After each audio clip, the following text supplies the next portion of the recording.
Hello and welcome to another episode of Transcontinental Overload, the first one of 2021. First of all, I'd love to wish all my listeners a Happy New Year, or Happy New Year, as the Americans would say. Yes, there's a very subtle change in intonation. I never really noticed that before, but probably a couple of years ago that I picked up on that. And so yeah, I'm still learning new things about this country all the time. If you listened to my Christmas episode, then you know that I feel culturally closer to my southern German, Bavarian heritage than to other parts of Germany. And I'm so happy to welcome my guest today, who is also from Bavaria. I am talking to Felicia, or Feli, from Munich, a YouTuber and podcaster who's been living in Cincinnati, Ohio, here in the US, on and off for the last few years. I came across Feli during one of my journeys through YouTube, researching what other Germans living abroad were doing on social media, Instagram, YouTube, etc. And so much has happened in that area over the last few years. But a German girl in America, Feli's YouTube channel, really stands out. She has created a very comprehensive collection of videos on the differences between German and American culture. And she pretty much covers everything from buying groceries, applying for a job, to driving, dating and relationships, and of course food, to name but a few. Make sure you check out her channel, but of course after you've listened to this episode. You don't want to miss this. I'm so thrilled that Feli agreed to chat with me, not only about her experience as a German in the US, but also about her reasons to create that YouTube channel and her more recent addition, a podcast, Understanding Train Station. It's always fun to talk to other podcasters and find out what motivated them to create one. Feli runs her podcast with a friend of hers, Josh, an American who's just moved to Germany. And it's really fun to listen to them comparing notes. Of course, as ever, I've provided all the necessary links and more information in the show notes. Oh, and before I forget, a little disclaimer I would like to throw out at this point. In typical German fashion, Feli and I dig deep, and we don't hold back when it comes to things that we, shall we say, disapprove of. So to my non-German listeners, be warned. We are German, we don't do small talk, and we don't mince our words. So let's hear Feli's story.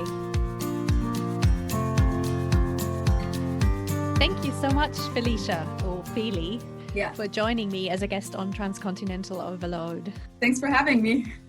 I'm super excited to talk to you today, not only because you're also from Germany, and I love to talk to fellow Germans and hear their own expat stories, but also because you are from my neck of the woods. Yeah. So you grew up in Munich, and I grew up just outside of Munich, near one of the big Bavarian lakes. But I studied in Munich and I lived in Munich for a while too. And I would say that we probably know each other's home turf pretty well. Oh, yeah. True. And obviously now you're in the States, so something else we have in common. Very true. And Ammersee is pretty much Munich. It's so close.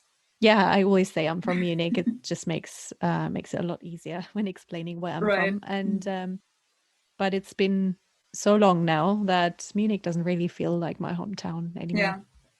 Yeah. I like to go back at least once a year, of course. But yeah, this year we didn't. This year everything's different. Yeah. Okay, so let's hear your story. Let's hear how you ended up leaving Germany and moving to Cincinnati. Basically what happened was I was born and raised in Munich. I stayed there for college too. So I got my undergrad in Munich at LMU.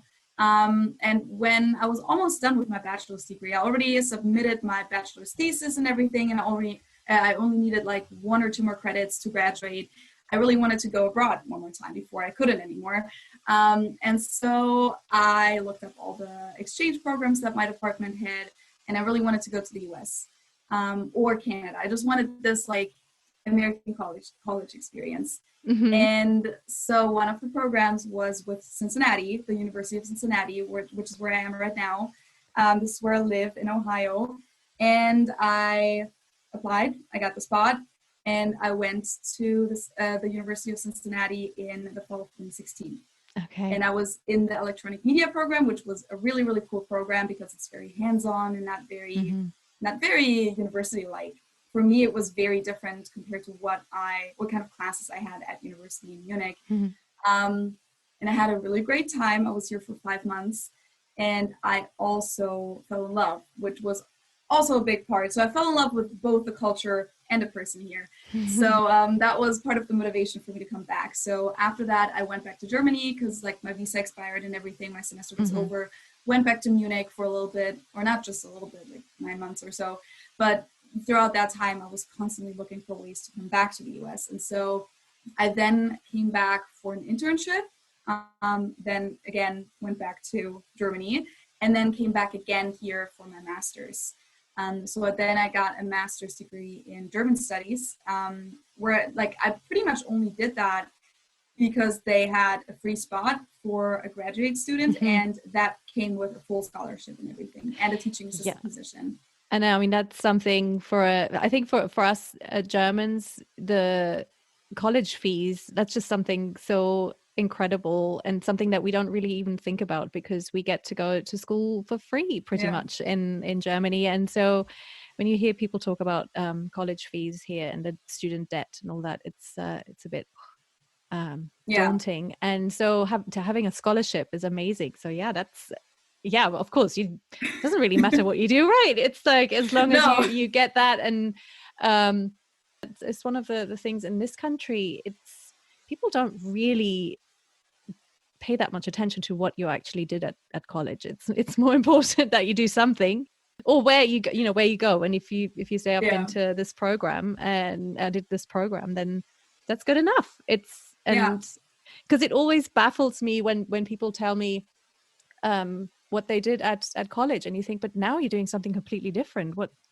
And it's to a German also, that's kind of, it's so strange because in Germany it's very kind of organized. So you feel like people really expect that. I mean, it's changing. It has changed over the last maybe 10 years. It's not quite so rigid anymore, but still you have to make a lot of decisions earlier. True. I would say that the field that I was always in, because I studied communication studies and political science, and on the side I always worked for radio stations and TV stations, and I kind of like started out at the radio right after I graduated high school, and then I decided what I wanted to study. And in that field, like journalism or media, it's pretty much the same as what you described about the States. Like, it doesn't really matter what you study. It's kind of nice later on to have a degree just so that you can climb up the career path more easily. But yeah, I was used to that already. And then I did want to get a master's degree just because I really wanted to like not decide what I want to do for the rest of my life so soon. I just wanted to go back to university. I was always really good at studying, so I thought it would be kind of like wasting my talent if I didn't get a master's degree. And I was really excited about teaching German, actually. A lot of the grad students that were in the program with me, for them it was kind of like this extra burden because every grad student, so every master and PhD student at the program had to be a teaching assistant, which meant that you are teaching your own classes. Yeah. So one semester I taught 3 times a week, and then the other one I taught 5 times a week, so every day. I had my whole class, like 30 or 20 something people, and I was their teacher. Suddenly, I had obviously never taught German before, but that was, I think, the part that I actually liked the most. Yeah. Besides that, many people always ask me, why would you come to the US to study German studies, which is similar to Germanistic, but it's also not at all the same because here it's mostly, or at least I think in our program, it was like half-half non-native speakers studying it. So obviously the level is just very different. And it was a lot more mixed up with other subjects and not just, super dry Germanistic, Middle Ages German studies, that kind of stuff. That's not what it was.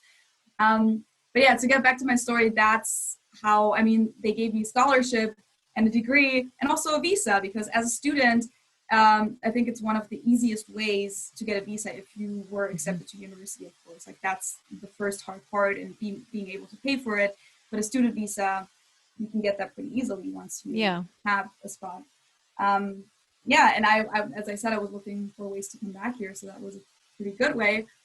So I did that for a year because it was only a 1-year program, and then during that time, I think actually just a little bit before that, I actually won the green card lottery, so the Oh, diversity visa wow. lottery. That's, wow, fantastic.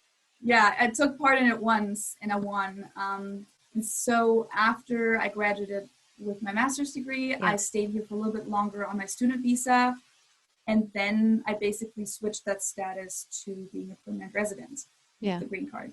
That's great. And then I kind of like did some, I just tutored a little bit. I taught German at the Saturday school here and there. I did some freelancing. And since March of this year, I've been doing YouTube full time here. So that was pretty cool. Yeah, we're gonna talk about your YouTube channel, but let's go right back to the beginning. You said in your intro that you did an exchange year during high school, or was it not an exchange year? Was it just like a? It was just 2 weeks. Okay, oh, just 2 weeks. Okay, I assumed it was longer than that, because that's something a lot of German high school students actually do. Yes. And they do it for the whole school year. So very often it's... Yeah, I would have been way too scared for that. Well, I always I would have never, done that either. I was like, I knew people in my my school who did that, and I thought, well, how brave. And one of my best friends did it, and it was so cool. And we when we were older, we went back to the US, or he went back to see his host family, and I came with him just because we wanted to travel through the US. And I could see the special bond they had, and it was like, yeah, wow, I guess if you spend, but still, I mean, a whole year, really? That's that's not what I did. I was not at that stage of my life at that time. Like, I had friends who did it too, or I knew people in my school. But I mean, I did like a couple of those 1 week, 2 week high school exchanges, and that was really the limit for me. Yeah, but so that was kind of your first taste of the US, like being there. Did you stay with a family at that point, or just with other students? Yeah, I stayed with the family for 2 weeks, and then they came over to Munich for 2 weeks, and then a year later, my family actually went to the US for summer vacation, and I went earlier than them. So I flew over by myself for a week, and then they followed me to stay with my host family again. So I basically stayed 3 weeks in total with them, which still isn't a whole lot compared to a year, but it did give me a pretty good insight at first into like American culture and how friendly they were. It's that instant kind of sense of, wow, this is really different. And I think when you're at that age, 3 weeks is actually quite long. For sure. So Ohio, I mean, I've never been. I've never been. It's more East Coast than it. I mean, it's not East Coast, but it's more East Midwest than here. It's really right in the Midwest. It's probably, if you think about as American as you can imagine, places to be. Yeah. It's not as bad as people think, though. Like, people ask me all the time, why in the world would you choose Cincinnati? Cincinnati is actually a really nice city. Is it Americans or other people who ask you? Both? Yeah. Because what I hear is people not necessarily from the Midwest, but others who say that the Midwesterners are the most friendly people in the world. You can't beat the Midwest for friendliness. Yeah. So basically, you've been. So you went back, and then you came back here. Now you can be a permanent resident. You can come and go as you please, as long as you spend enough time in the US, right? You can't leave for too long. Yeah, as of right now, it hasn't been a problem yet, because I've been here for most of the time. Like this year especially, I haven't left the country yet. Yeah. But I think I need to be here for the majority of, I think, like for more than 180 days each year. Which just doesn't seem too much of a problem right now. And I think after 5 years, you can apply for citizenship if you wanted to. Yeah.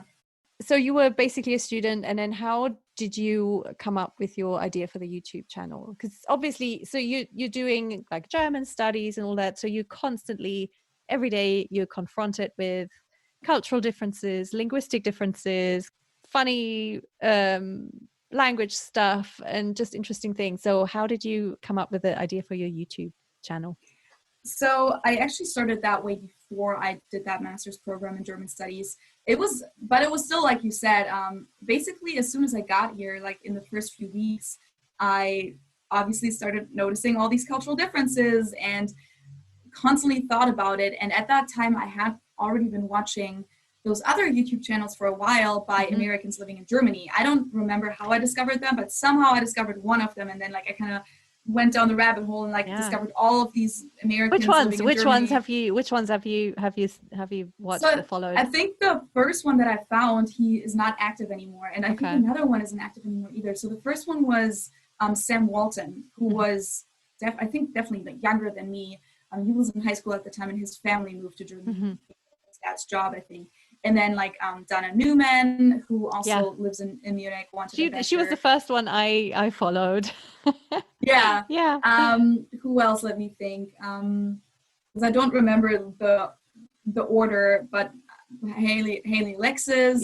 Then I also watched Austin Perkins, I think is his last name. He also stopped doing those videos. I mean, there's like more now. Kelly does her thing. I think started her channel at the same time that I did. But I think those were the channels that I watched back then.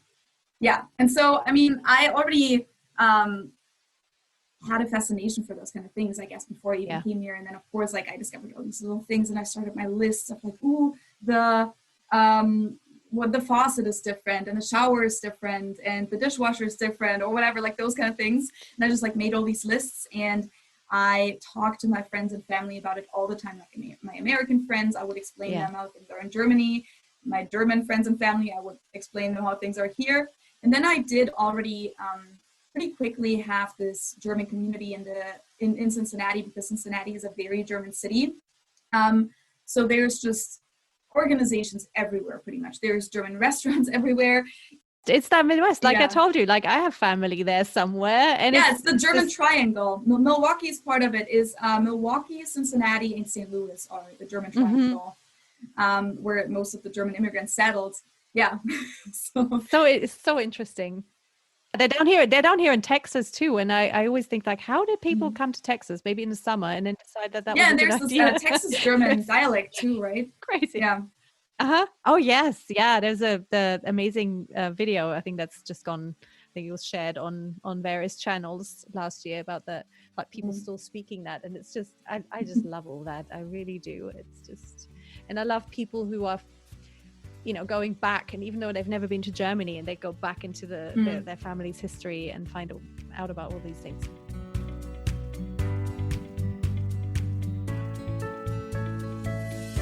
Yeah, so I went to those meetings. Like I think the one thing was from the university was like the German club. And then we went to the Stammtisch by like another organization at this German restaurant.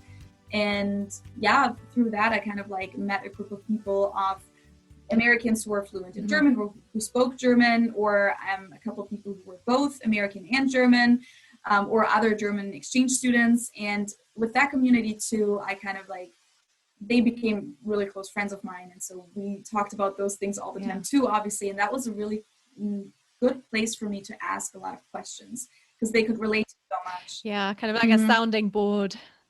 I was already interested in all these things and I talked about it all the time. And then Americans kind of kept asking me the same questions over and over again. Like I kept meeting new people, especially through university. Like every week there would be new people that I met and I got the same questions all the time. And it was almost like this little clip that I would hit play on. And then I'm like, okay, so here's my story. And then they're like, oh, why is your English so good? Blah, blah, blah, blah, blah. What's your favorite thing about the US? Blah, blah, blah. Like you just know exactly what kind of questions they have. And sometimes it got boring and sometimes it felt like, okay, this isn't your fault because you don't know that 1,000 other people have asked me this before, but I wish I could just like give you a quick answer and then kind of give you the long answer that I have pre-recorded somewhere. And so for some of the topics, especially for some of the more like complex topics like how's college life different? It's just such a huge topic. Like there's so much to talk about here. I just felt like it would be cool if I had that summarized somewhere and then I could be like, hey, check it out here. I already put everything down. I made sure that everything's accurate. I made sure that I didn't forget anything. It's 12 minutes long, watch it. And so that was kind of like part of it too, why I started it. And then the third reason was that, as I said, I worked in radio and TV, kind of like, it wasn't a full-time job or anything, but on the side of my undergrad, I worked for a student radio station, and I was hosting radio shows there, and I did a lot of productions, a lot of interviews, and I worked a little bit for TV too, and I kind of missed that whole production stuff. And I wasn't really doing it anymore in the US, because I did it just a little bit during my first semester here, because a lot of my classes were related to that. But then afterwards, I just didn't do it anymore, and I missed it. So I was kind of looking for a way to do that again. And then like this topic was just something that I talked about every day anyways. I felt like I was annoying everyone with it. So I thought this is the perfect combination. And I love watching these other channels anyways. And then since Americans ask me all these questions about how do Europeans or Germans view the US? What do they think of us? What do they think of Trump? Like all those questions, I realized that I kind of thought Americans didn't really care about that stuff, but I realized that they did, because for those other YouTube channels, Americans living in Germany, their main audience was always Germans, because the Germans wanted to know how their culture is being perceived. And so I realized there's an interest here the other way around. So you just reverse the process basically, and it's such a great idea as well, because and as you said, you kind of think they don't really care, or you in Europe, I feel like we grow up sometimes and people are like, oh, Americans don't know anything, and they don't. Anything. I have to say that cliche is actually pretty true. Like there's a lot to that. Well, this is, I have 2 kids in the American school system, and I know exactly what's missing. So but it's not like that there's no interest, and it's like people are so, and I've always found that Americans in particular are so, if they're interested in something, they really want to know everything about it, and they don't have that European, let's call it arrogance sometimes, that kind of, we're so superior because we have better education or whatever it is. But actually Americans are so, when they get into something, they're just really all for it. Yeah. And I love that. I feel like sometimes I've met people who know way more about German history and culture than I do, just because it's there, they love it, and they decided to get into that. Yeah, that's awesome. But also, I mean, your videos, because of that, going deeper. So it's not just like, oh, I'm German and this is crazy in America. All these things are different. Like you said, there's the washing machine, the cars are different, everything. So you cover all that in your videos. You kind of, but you do it it's such a, it goes so much more in depth. I think you just get so much more, because it's not just like it's us and them kind of viewpoint. It's like this exchange happens, and I really like that. Thank you. It's educational, but in such a like fun a lighthearted way, and it kind of it's lighthearted, but also you always get something from it, and it's there's so many stereotypes in it, and you can see exactly, like you said, people ask the same questions again and again, and but it's also fun to take the stereotypes and dig deeper. That's very true. So do you have any favorite episodes, like videos that you did, or that were unexpected? I think one of my favorite ones is definitely not one of the videos that is the most popular. It's actually one that is just a topic that I care about a lot, and it's not even monetized because it didn't fit the community guidelines. It's about sex education, and that's just a topic that really drives me crazy. And I have had, because I'm, as you said, I'm in the Midwest, and the Midwest is a pretty wild mix of very progressive and like young and liberal people, but also very religious and conservative people. And a lot of my friends, even like the friends my age, have very different views and opinions on this topic, but they hardly ever, in my opinion, have any good arguments to argue for their point of view.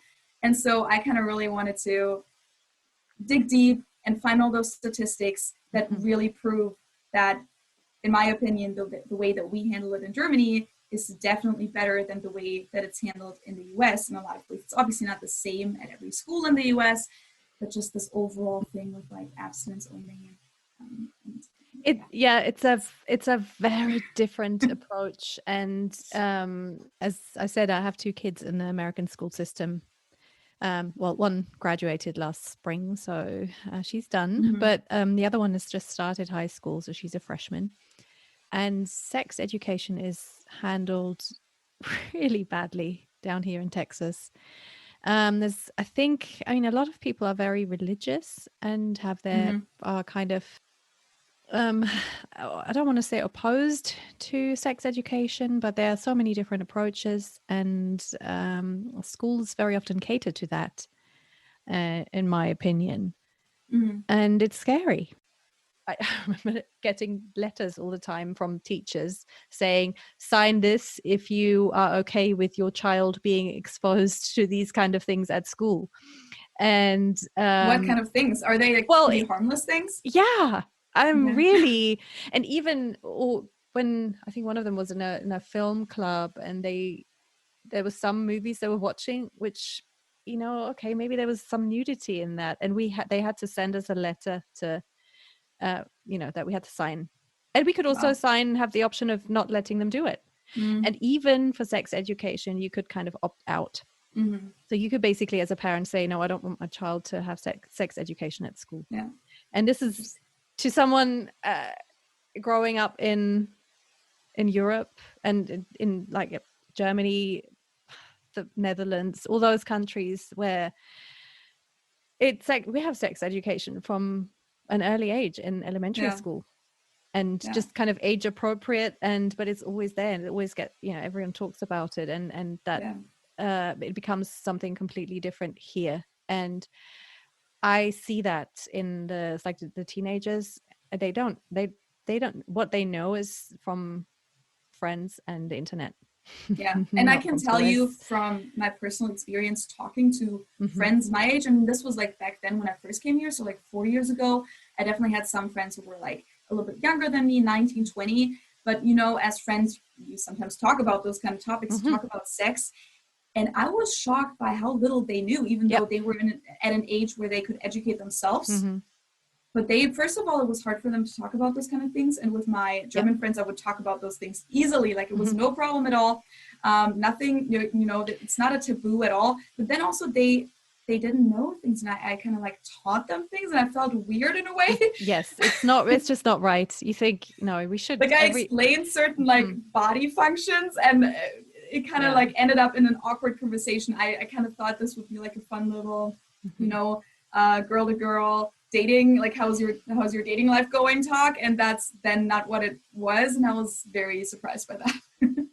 You see, I think that because of the perspective we have now, having lived in this country and spent some time in this country, we can see how things come about, how people develop opinions, political too. Where I mean, especially this year or the last 4 years, really, you must have got the same thing from all your German friends, like, oh my God, what's going on in the US? Are people really that dumb, or are they that crazy, or why do people vote like that, and why do people? And while I can't really understand that either, but I can see how opinions form in this country and how people get pushed into that direction and how that happens. So I can absolutely see how these things happen.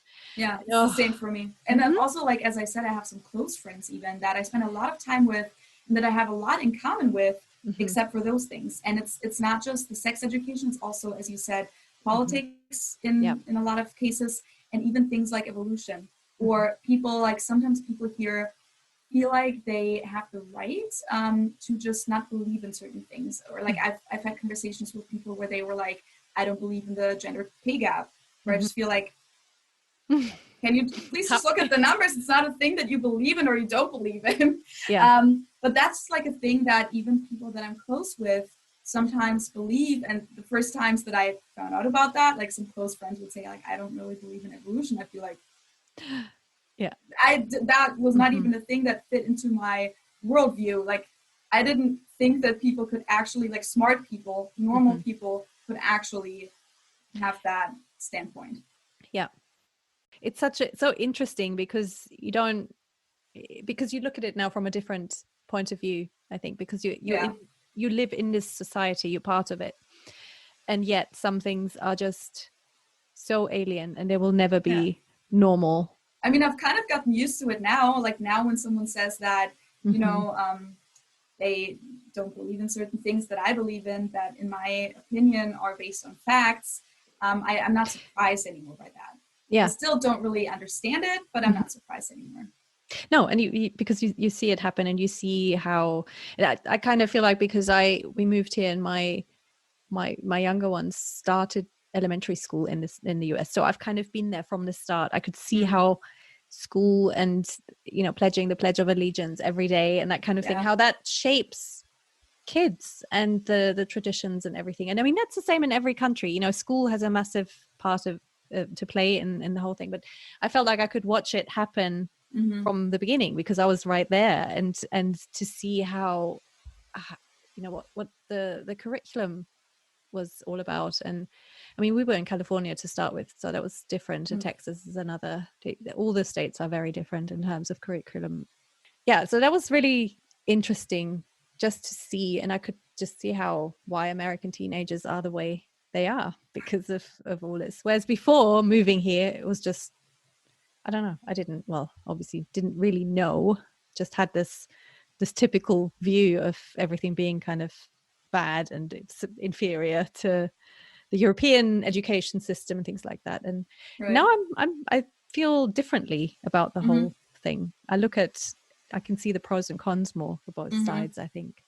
That's fascinating that you got to experience it like that, because I mean, I personally, I never even really went to high school here, as we talked about. So I don't really have those kind of experiences myself. I know it from friends. Of course, I talk to my friends a lot about it, but yeah, I've never really experienced that. So that's really interesting. And it's really hard, I have to say, as a parent to see all the things they don't learn to kind of look through.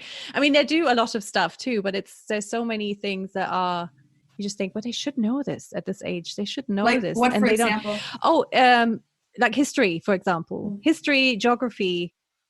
Unless you do AP history and you're real nerd and you really get into it big time. So the AP classes are the advanced placement classes, which is, you know, if you want more credit for your college applications, you do AP classes, and they are more work. So you need to, and slightly different level too. But the normal geography and history classes are, unless you have a really good teacher, they are pretty lame and pretty, you know, just not comprehensive at all. And it's a lot of US history, a lot of US history.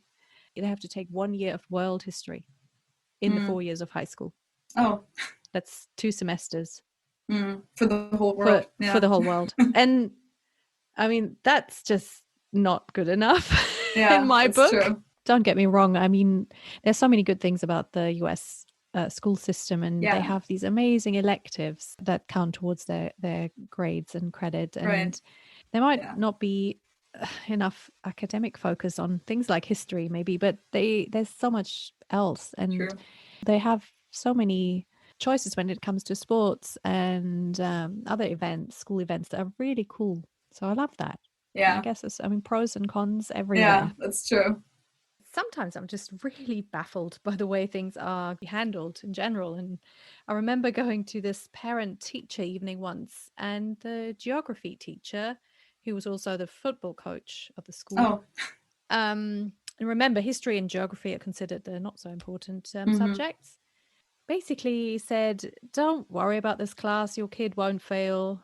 I just want them to relax, and I'll accept whatever they decide to contribute. As long as they show up and they hand in their work from time to time, it's good enough. Yeah, true. No, that's also something that I've experienced in college. You kind of know, like, coming to the US, you've heard before that the level of like classes in high school and in college is a lot lower than it is in Germany, and I didn't really think it would be that extreme, but at least for an undergrad, like on the master's level, it's not that extreme anymore. The difference is not that big. But for your undergrad, it also depends on your field. But what I did, and also some friends of mine who were in like business. Yeah. It was a huge difference. It was insane. Like we didn't even study once, and we got like full A's everywhere. And then other classmates of ours didn't, and we were like, huh? We didn't even study. What did you do? Like, we're just here for fun. You're here for $10,000 a year. What are you doing? It was insane. And when I taught German too, I got this thing where like people expected me to give them good grades, but I wasn't even like I had certain grading tables that I had to stick to. So I couldn't even just decide to give someone a grade. But they thought if, you know, they were nice to me and if they were there all the time, which like attendance obviously plays a role, but then they wouldn't show up for a test, or they would not submit their homework. And they thought, oh, maybe I can just submit something extra for extra credits. And I was like, no, unfortunately, I'm not allowed to accept that. I'm sorry. Like this is your grade now. And then they oftentimes didn't want to accept that their grade didn't reflect their passion for the class. But I was always just like, I'm sorry, but I gave you the guuidelines in the beginning. Like, this is what you had to submit. You didn't. So you're so German. Well, the thing was, I couldn't. Like, it was my department that told me to do this. You definitely see those expectations at high school. Anytime they fail a class, the teacher gives them some extra project. And sometimes that's like, watch this movie for extra credit.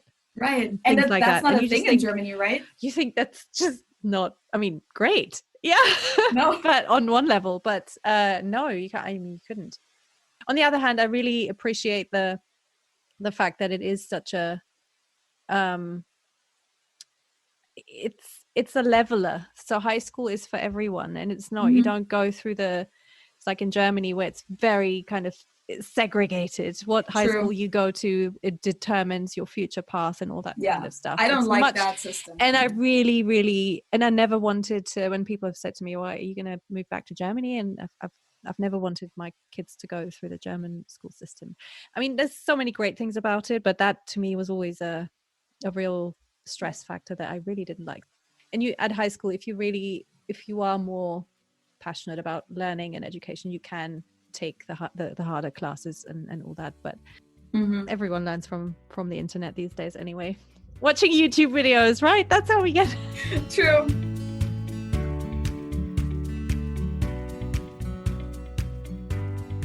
So let's talk a little bit about your podcast, because that's very new, right? You only just launched. I've just listened to a few episodes. And so what made you decide to add that to your list of things? So, I mean, we talked about it earlier a little bit, how the format is very different. So with my videos, I really always try to basically have everything on point. I usually script my videos before I record them. So I make sure that it's exactly what I want to say. It's phrased in a way that I want to say it. I'm not, repeating myself 3 or 4 times. It's just on point, and it's short, and it's just exactly what I want it to be. With a podcast, it's obviously more of a conversation, and you don't have to edit that much, and it's more a natural conversation that the listeners can attend and can be like a third person watching you or listening to you. And I always felt like that would be cool to have that kind of option too, because with the video format, you're a little bit limited in a way, because you don't want it to be too long. As I said, I kind of want it to be on point. And I did a couple of things with my friend Josh, who is an American who speaks German fluently. Oh my God, his German is it's insane how good his German is. Yeah, he's extremely talented. I've never come across anyone with that. I know. He's quite an exception. Yeah, I know. And so he's a close friend of mine, and he is fluent in German. He's also been to Germany several times, and he's actually moving to Germany now. So we talk about this stuff all the time. We have, he is one of those friends who kind of stuck around from that first Stammtisch experiences that I had in Cincinnati. So I've known him for 4 years now. And over time, we've met new German friends, new other German speaking friends. And yeah, he hangs out with Germans quite a lot. And so we have a lot of stuff to talk about, and I've brought him into one of my videos to talk about those kind of things. And I thought I would limit it to 20 minutes or maybe 30 minutes, but that didn't even work at all. I think we talked for over an hour, and then I had to edit it to fit it into half an hour, because people just don't watch videos that are an hour long, at least not usually. That's the thing. And that's the difference to the podcast, right? Because people with a podcast, you feel like people who are into the subject will listen for the whole hour, even if maybe they stop and then listen to the rest. Break it up. You can listen while you do something else, which is the big difference. Yes. That's what I do too. That's why I wanted to work for the radio station back in the day, because I loved radio, just like this audio I do too. medium. And so with podcasts, like I do that now too. I love listening to podcasts just while I do anything really. While I go on walks, while I clean up, while I make food, while I eat, whatever it is. Yeah. So basically it started out with Josh being in my video, and after I had it cut down to like half an hour, people loved it, and it was a pretty big hit. Definitely because he's very talented at speaking German. And a lot of people commented, hey, you should do this more often. And so we did a second part, and then people suggested for us to do a podcast. And we thought about it for a while. And then at some point we were like, you know what, I think we should just do it. And it's a pretty big commitment though. I mean, you don't just start a podcast and then you do it 2 times and then you drop it again. So it took us a while to actually think about it, come up with a concept, come up with a name and everything. And then we finally launched it in October. And of course the topic is the same again. It's just what we talk about anyways all the time. Like just the other day, last week I was on vacation with a few friends, and he was one of them. He was with us. It was actually just German friends, so we spoke German the whole week. Or German speaking friends, because he's not actually German. But on the way back, we were on the plane, and him and I talked about, I think, Christmas traditions. And suddenly we were like, oh, we got to stop talking. We need to have this conversation on the podcast. Yes, absolutely, you do. And there is something that when it's 2 people on a podcast, there is just that energy, I think. It's a different dynamic than just one person. Yeah, true. I don't think I was able to really just do it by myself all the time. I mean, of course, like you do it, you have interview partners always, but just by yourself, because some people do that too.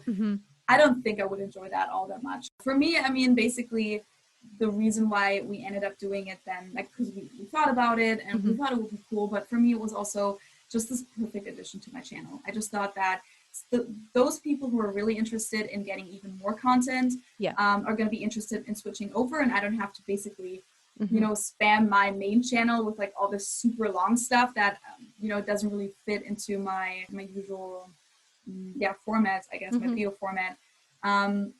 And so now I have both. Now I can just talk and without preparation just start sharing experiences, and then being like, I'm not actually sure if that's 100% true. If you're listening, maybe look it up one more time. Because like whenever I record a video, I would never do that. Like I would actually look it up and make sure everything's accurate. Absolutely. And you can say, if you want to know more, then listen to this podcast episode, because we're talking about this. So for the listeners, if you haven't checked out Feli's YouTube channel, you absolutely should. It's really fun. I think even for people who don't live in the States, it's just super interesting because there's so many topics that are not just interesting to Germans, I think. True. I think it's just, and this is an immigrant nation, so people are from everywhere, and it's such a mix, and the traditions that you think are American are actually from somewhere else. And I just love how it all comes across. So you'll find something. Yeah. So if people want to find you on YouTube, where do they have to go? It's German Girl in America on YouTube. And then if you want to listen to the podcast, you can also watch it on YouTube, or you can listen on it on like Spotify and all those platforms. And that one is called Understanding Train Station. Understanding Train Station. So what does that mean? So in German, there is a saying, Ich verstehe nur Bahnhof, which you say when you really don't understand anything, like when you can't follow. And it literally translates to, I only understand train station, but it really means I don't understand anything, or it's all Greek to me, something along those lines. And so basically when we were looking for a name for the podcast, we just thought, okay, what would be a cool name that kind of combines the 2 cultures and the 2 languages? And it's kind of a thing, I think mostly among Germans, to literally translate German sayings into English and then think it's super hilarious. But yeah, so we thought one of those things would be cool if we translated that literally. And then it also really fit with the meaning, because when you move to a new country and culture, you often don't understand anything. And Yeah, it's really fun, and you also know instantly what it's about because you except for some people who think it's about trains. I guess if you put it in a search, you might get some people who are like, I thought this was about trains. Yeah. I love it. No, I think it's a great name. Thank you. So we're not going to talk about all the cultural differences between Germany and the US, because that's what people need to watch your videos for, so they can find out all about any topic. I can't think of anything that you haven't covered, really. I know there's way more, and you're constantly adding to it, and the like 5 most annoying things or the 5 weirdest things and that kind of stuff. So there's still so many major things that I haven't covered. But also, isn't it amazing how much new stuff you discover every day anyway? Yeah. Or maybe not every, so I have to say, after 10 years, it's not like every day there's something that I'm like, what? I've never seen this before. But still, there's so much, and words too, new words or expressions that I've never heard. And so it's just that process never stops. It never stops. No, people ask me that all the time, like, how do you get inspired for your topics? Or like, what if you run out of topics? And I always tell them as of right now, I don't think that's going to happen anytime soon in the next 3 or 4 years, because my list as of right now would last me for at least 3 years, I think. Yeah. And and as you said, like, I add things to the list almost, maybe not every day, but all the time, every week for sure. I get new ideas and I write it down. And so my list constantly grows. So what was if you had to choose one, your biggest surprise about Americans, that something that you thought you knew, but has turned out to be completely different, that you're like, I had no idea? I'm trying to think if something was completely different, because I think most of the things were pretty much like I thought they would be. So overall, I don't think there were any huge surprises. In a positive way, I have to say that I knew that Americans were friendly and open. I didn't expect that it was that easy to find friends. Because for me, it might have also been just like the college lifestyle and the age. But I found friends literally on the first day, and my American roommates just included me into their friend circle right away. I didn't even have to try. And that was really something that I didn't expect. I definitely expected, the whole finding friends process to be something that I would have to actively do. But I didn't. I was just there. People were like, oh, you're from Germany? You can come with us. Like, come join us on this kayaking trip tomorrow, or you should come to this party at my friend's place. That was definitely different than I expected. Yeah. Well, I guess another thing that surprised me that just came to mind, again, has kind of to do with where I live here in Ohio. But I knew that Americans, or like many Americans, were very religious. I didn't really expect this many young Americans being this religious, because a lot of people that I met would like literally go to church every single Sunday. I had never, and when I say never, I mean never seen that in Germany with someone my age. I don't even know if I know an older person right now that goes to church every Sunday. If anything, it's like someone's grandma or something, but my grandma didn't do it before she died. And then like, I definitely don't know a person my age who goes to church all the time. And here I've met a lot of people, and the first time I heard it, I was very surprised. It's so much part of the culture, and the week that belonging to a church is normal. And that's, that really, very different. Do you guys go to a church? We don't. We're not religious at all. I kind of thought maybe like, even if you're not religious, if everyone around you does it, maybe it's kind of but it's. I have to say, it has made finding friends here in Texas more difficult. It's almost like the friends we have here are not necessarily. I don't know. I go to a book club from time to time. I actually have one on tonight, and we spent like one time discussing a book, and then it was before the summer. Before summer, and summer is big for summer here. It's like 3 months off school, and also all of a sudden people discussed summer camp, like church camp, and then they all waded in, and then everyone was comparing notes, and like I was sat there for an hour not being able to contribute anything, and I was like, where am I? What is this? I just couldn't. It was so alien to me. But it's completely normal, and there's a lot of benefits to it, I guess, from a community point of view. But if you haven't grown up with it and it's not part of who you are, then people are really, they don't necessarily comprehend that. I love it. You know what? We're such good Germans. We have spoken about sex, politics, and religion. The three things. Crossed it all over our list. Those are the things that you don't talk about. True. And that's also some of those things are those topics that I said before that I haven't covered yet. Like I did cover sex education, as we talked about, but I haven't covered religion yet in like one dedicated video because it's such a huge and you have to be really careful, right? And I also have to really do a lot of research because of course I know some about it, but like all the different churches and even in Germany how it works exactly, I'll have to do so much research for that video. I know people ask me this as well all the time because here there's all these different churches and you're like, I don't know, I think they're all Protestant, but are they? Yeah. And then there's Catholics too. I don't know enough to have a real conversation about it. But so I'll wait for your video. That'll be great. I love that. You can do all the research. Right. I'll do the research. I'll educate myself and then I'll educate everyone else. Cool. Yeah. And then also, healthcare wasn't on it yet. And like, I haven't made like one video just about politics either. And people want me to do that too. Yeah. I'm just like, where do I start? It's so much.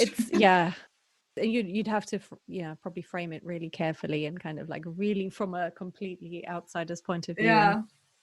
So that's a big one. Let's change the subject. See, I've become a very good American.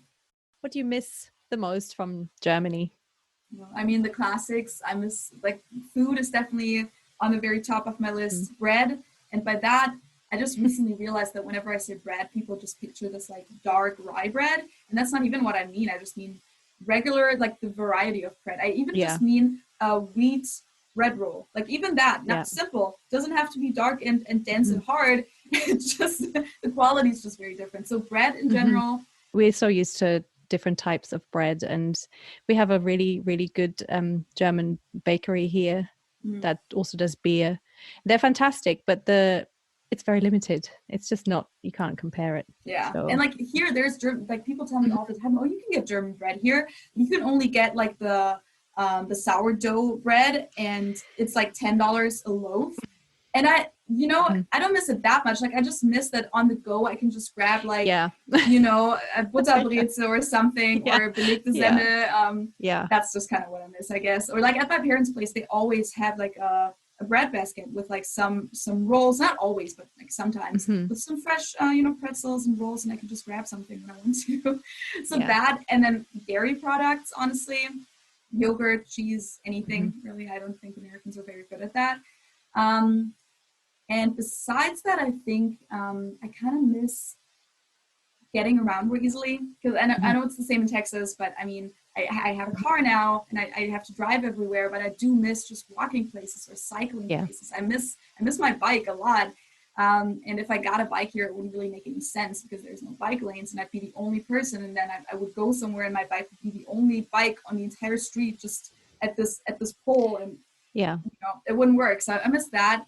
And I guess maybe one of the other things I can think of is like, I really wish there were more small stores here. Like there's a couple, like I have a really small Target right around the corner actually. And even though the prices for groceries are very high at Target, I sometimes just go there because I'm not in the mood to go into this huge Kroger or whatever other store and walk through the whole thing just to get my one item that I want. Too much choice sometimes. It's too much. I want to buy milk and it's fantastic, but I want to buy milk, but there's like 50 different types and I'm not even kidding. It's really that at least and it can be so overwhelming. And for me, I'm just like, I like that too. Like I like the choice, but I just wish I had the choice between different stores. And whenever I'm in a hurry, I didn't have to walk through this whole huge store.